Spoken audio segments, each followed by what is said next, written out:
একটা কথা বলি, আপনার ভাগ্যে যে আছে সে আপনার হবেই, আর আপনার ভাগ্যে যে নেই সে আপনার হয়েও চলে যাবে।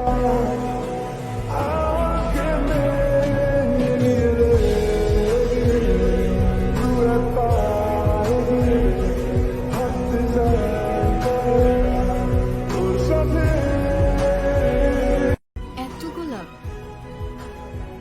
আমি তো একটা চেয়েছিলাম। 100 লাল গোলাপ। ঘোরার প্ল্যান কিন্তু আমার, সো কোনো প্রশ্ন করা যাবে না। চলেন।